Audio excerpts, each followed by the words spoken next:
మనకు అందుబాటులో ఉన్నారు. ఎన్నికల సీజన్ స్టార్ట్ అయిపోయింది. క్యాంపెయిన్ కూడా స్టార్ట్ చేశారు మీరు. క్యాంపెయినింగ్ ఎప్పుడో స్టార్ట్ చేశాము. ఐ థింక్ దాదాపుగా 1½ మంత్ నుంచే దాదాపు గ్రామాలు, మేజర్ గ్రామాలన్నీ కూడా తిరగడం జరిగింది. ఇప్పుడు ముఖ్యంగా ఆలగడ్డ టౌన్ చాలా చాలా ముఖ్యము. సో, ఆలగడ్డ టౌన్ ఇప్పుడు మొదలుపెట్టినాము. చాలా బ్రహ్మాండమైన రెస్పాన్స్ వస్తుంది. సో, హెడ్ క్వార్టర్స్ అనేవి కూడా ఇంకొక 20 డేస్‌లో అవన్నీ కూడా కంప్లీట్ అవ్వడం జరుగుతుంది. ఎక్కడ చూసినా కూడా ప్రజలందరూ కూడా చాలా బ్రహ్మరథం పడుతున్నారు. గతంలో మేము చేసిన ఎన్నికల ప్రచారంకి ఇప్పటికి చాలా చాలా మార్పు కనపడుతుంది. సో, అదంతా కూడా ఇప్పుడు మాకు ప్లస్ అవుతుందని చెప్పి కూడా అనుకుంటున్నాం. ఇప్పుడు అమ్మా నాన్న ఇద్దరి బ్లెస్సింగ్స్ అలాగే ఉన్నాయా?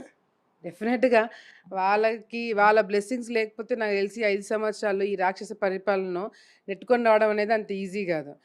ప్రజల కార్యకర్తలు సపోర్ట్ అదే విధంగా ఉన్నింది. నాకు తెలిసి వాళ్ళిద్దరి ఆశీర్వాదాలు నా కార్యకర్తల రూపంలోనే నన్ను కాపాడుతూ వస్తున్నాయి. అంటే అమ్మా నాన్న లేని లోటు కూడా అలాగే కనిపించి ఉంటుందిగా మీకు?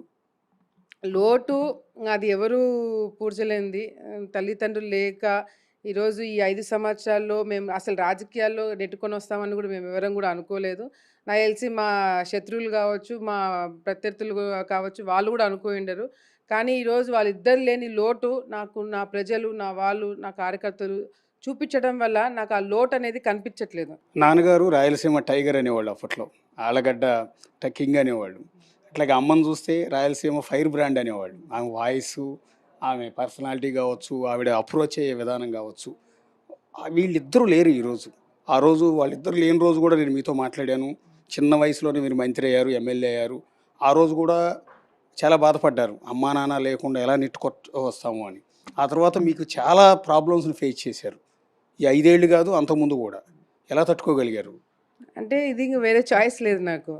ఇప్పుడు ఏదో వ్యాపారాలు చేసుకుంటున్నామో, వేరే బిజినెస్‌లున్నాయో, హైదరాబాద్‌లో కూర్చొని ఏదో పని చేసుకోవడానికి నాకు ఈరోజు నా తల్లిదండ్రులు నాకు నేర్పించింది, నాకు వదిలిపెట్టిపోయింది ఆళ్ళగడ్డ రాజకీయాలు, నంద్యాల రాజకీయాలు. సో, ఇవి చూసుకుంటూ దాన్ని ఏ విధంగా నేను సక్సెస్ చేసుకోవాలో, ఏ విధంగా ప్రజలకి న్యాయం చేయాలనే దాని మీద కంప్లీట్‌గా డెడికేట్ చేసేసినాము. ఆ రోజు అమ్మా నాన్న ముద్దుల కూతురుగా మీరు చిన్న వయసు